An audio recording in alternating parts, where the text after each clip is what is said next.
Hey guys, welcome back to my YouTube channel. कैसे हैं आप सब लोग। गाइस, यहाँ पे मैं आपको बताना चाह रही हूँ कि कार्यालय सचिव उत्तराखंड विद्यालय शिक्षा परिषद रामनगर नैनीताल के द्वारा 4 दिसंबर 2020 को आयोजित द्विवर्षीय डिप्लोमा इन एलिमेंट्री एजुकेशन की प्रवेश परीक्षा जो आयोजित कराई गई थी, उसका परिणाम का नोटिफिकेशन यहाँ पे जारी कर दिया गया है। ठीक है, तो यहाँ पे उन्होंने परीक्षा फल संबंधी एक सूचना यहाँ पर दी है। ठीक है, तो इस सूचना को आप डिस्क्रिप्शन बॉक्स से लिंक पर क्लिक करके भी प्राप्त कर सकते हैं, या फिर वीडियो को पॉज करके यहाँ पे आप साथ साथ पढ़ सकते हैं। ठीक है, यहाँ पे उन्होंने दिया है कि यह योग्यता चयन सूची जो है अभी औपबंधिक है। यदि जो कैंडिडेट्स इसमें सेलेक्ट हुए हैं, ठीक है, तो उनके द्वारा OMR आवेदन पत्र उत्तर पत्रक में त्रुटिपूर्ण या गलत तथ्य अंकित करने के कारण यदि उनका नाम चयन सूची में आता है, तो ऐसे अभ्यर्थी का परीक्षा फल जो है वो निरस्त करके उनके विरुद्ध विधिक कार्यवाही की जाएगी और इसकी संपूर्ण जिम्मेदारी जो है वह अभ्यर्थी की स्वयं की होगी। तो गाइस, वो लोग अलर्ट रहें, वो कैंडिडेट्स, अगर किसी ने इस तरीके की कोई उसमें त्रुटिपूर्ण अपना कोई भी डॉक्यूमेंट्स अंकित किया है। ठीक है, तो यहाँ पे इन्होंने कहा है कि SCERT उत्तराखंड देहरादून द्वारा काउंसलिंग हेतु तिथियों का निर्धारण कर इसकी सूचना यथा समय चयनित अभ्यर्थियों को दे दी जाएगी। ठीक है, यहाँ पे आप देखोगे कि चयनित अभ्यर्थियों की जो सूची है वह विस्तृत दिशा निर्देश उत्तराखंड विद्यालय शिक्षा परिषद रामनगर नैनीताल की जो वेबसाइट है www.ubsc.uk.gov.in में डिपार्टमेंटल एग्ज़ाम कॉर्नर पर उपलब्ध है। ठीक है, एंड गाइस, इसी के साथ एक और नोटिफिकेशन इन्होंने दिया है जिसमें इन्होंने सीटों का कैटेगराइजेशन भी यहाँ पे सब्जेक्ट वाइज कर दिया है। ठीक है, पूर्व में क्या होता था, पूर्व में सिर्फ साइंस एंड आर्ट्स की सीटें होती थी 50-50%। अब इन्होंने क्या कर दिया, उस जैसे साइंस 50% है तो उसमें भी उन्होंने 40-40 और 20 ऐसे कैटेगराइजेशन कर दिया है, और अदर देन साइंस में भी 15-15 एंड 70 का कैटेगराइजेशन कर दिया है। तो यहाँ पे मैं आपको ये पढ़ के बता देती हूँ कि साइंस में फिज़िक्स एंड मैथ्स के 40% सीटें हैं, 130 सीट्स टोटल।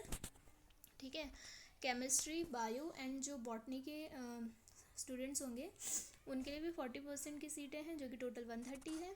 और इन दोनों से इनसे जो अलग होंगे साइंस के, जैसे कि जिनका कॉम्बिनेशन सब्जेक्ट कॉम्बिनेशन इनके अलग होगा साइंस का, तो उनके लिए यहाँ पे 20% सीटें हैं, जो कि टोटल उत्तराखंड में है 65। ठीक है, वहीं पे दूसरी और आता है हमारा अदर देन साइंस। तो अदर देन साइंस में जो है 15% सीटें इंग्लिश के लिए, 15% सीटें हमारा क्या है, ये 12th लेवल पे संस्कृत होना चाहिए, और ग्रेजुएशन में हिंदी। ठीक है, इसके लिए भी 15% सीटें हैं। इसके बाद 70% सीटें इन दोनों हिंदी एंड इंग्लिश लैंग्वेज से अलग हैं। ठीक है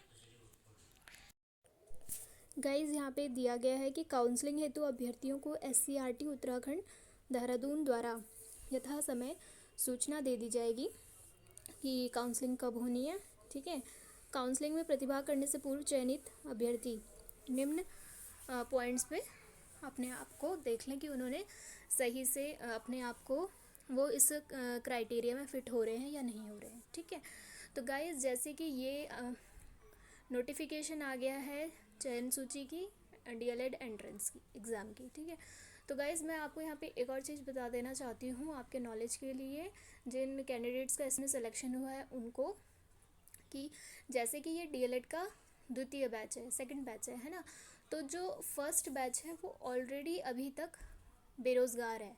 ठीक है, मोस्ट ऑफ द कैंडिडेट्स जो हैं उनका एम क्या होता है कि हम एक अच्छे टीचर बने। ठीक है, वो इसीलिए इस टीचिंग फील्ड में आते हैं। ठीक है, लेकिन मैं आपको यह बताना चाहती हूँ कि जो फर्स्ट बैच है DLED का, वो 2019 में अपना ट्रेनिंग पूरा कर चुका है। ठीक है, 17-19 का बैच है। अब आप देखिए कि वह अभी तक भी घर पे हैं। इसके अलावा भी अब NIS को, या अगर आप अदर देन उत्तराखंड, अगर आप उत्तराखंड के निवासी हैं, उत्तराखंड से बाहर रहते हैं, तो आप DLED या BEd करके आते हैं तो वो भी यहाँ पे मान्य होगा। तो जब अगर अन्य सभी कोर्सों को, द्विवर्षीय कोर्सों को या 18 महीने के एनआईएस को द्विवर्षीय डीएलएड जो कि राज्य सरकार कराती है उसके इक्वल कर दिया गया है। तो यह करना कहीं भी उचित नहीं होता है, क्योंकि इसमें केवल और केवल आपके सबसे इम्पोर्टेंट कि आपके लाइफ के सबसे इम्पोर्टेंट 2 इयर्स इसमें स्पेंड होंगे, ठीक है, जिसमें आप पूरे रिस्ट्रिक्शंस के साथ रहते हो, पूरे नियम कानून आप पे लागू होंगे। आपको एक सेमेस्टर में 6 दिन से ज़्यादा छुट्टी नहीं मिलती है, कंटिन्यूस छुट्टी आपको नहीं मिलती है। यहाँ तक कि यदि किसी बहुत ही जेन्युइन कारण के वजह से भी आपको मतलब छुट्टी चाहिए हो या आप लेते हो तो आपको पूरा सेमेस्टर ब्रेक करना होता है, और वो भी आपको जब नेक्स्ट बैच आता है उस बैच में वो वाला सेमेस्टर अपना पूरा करना होता है, ठीक है। तो इससे अच्छा तो एनआईएस से डीएलएड करना या फिर उत्तराखंड से बाहर जो डीएलएड्स हो रहे हैं वहाँ पे ज़्यादा करना ज़्यादा बेटर है, क्योंकि आपको डिप्लोमा भी मिल जाता है डीएलएड का, एंड आपका साथ साथ टाइम भी बच जाता है ना। तो आप यहाँ पर ये देखने वाली बात है, क्योंकि मैं तो इसलिए कह रही हूँ, जब अगर यह बात उठी गई है कि एनआईएस राज्य सरकार द्वारा कराए गए डाइट डीएलएड के बराबर है, ठीक है, तो दूसरे बैच को लाना तो बिल्कुल ही कहीं से भी उचित नहीं है जब तक कि फर्स्ट बैच की जॉब नहीं लग जाती है, ठीक है। अगर इतने सारे नियम कानूनों का पालन इसमें किया जाता है ट्रेनिंग से पहले, ट्रेनिंग के दौरान, ठीक है, डाइट में ट्रेनिंग के लिए, तो ट्रेनिंग के बाद उनको अपना क्यों नहीं समझा जाता है ना। तो यहाँ पे ये देखने सोचने वाली बात है कि जैसे ही आपका ट्रेनिंग पूरा हो जाता है फिर उसके बाद आप बस ये बोल दिया जाता है कि आपको हमने सिर्फ प्रशिक्षित करके उनको क्या घर पे बैठना है, ठीक है। तो ऐसा कहीं से भी नहीं होना चाहिए। तो गाइस बी अलर्ट, आप लोग जागरूक हैं, समझदार हैं, आपको पता है कि वर्तमान में क्या चल रहा है। तो प्लीज़ जिन भी कैंडिडेट्स का इसमें सिलेक्शन होता है तो वो एक बार इस बात को ज़रूर सोचें कि अपने लाइफ के 2 साल इम्पोर्टेंट साल ट्रेनिंग पे वेस्ट ना करें, ठीक है, क्योंकि ये बहुत ही ज़्यादा टफ होता है कि मतलब क्योंकि आप 2 साल ट्रेनिंग के दौरान और कुछ भी चीज़ नहीं कर पाते हो, क्योंकि आपका पूरा टाइम सुबह 10 से 5 डाइट में बीतता है, घर से दूर आपको रहना होता है, तो आपको सारी चीज़ें खुद से करनी होती है, अपना रहना खाना सारी चीज़ें। तो गाइज़ मैं एक बार कहूँगी इस बारे में आप एक बार ज़रूर सोचें कि डाइट से करना उचित है या नहीं है, ठीक है। Thank you.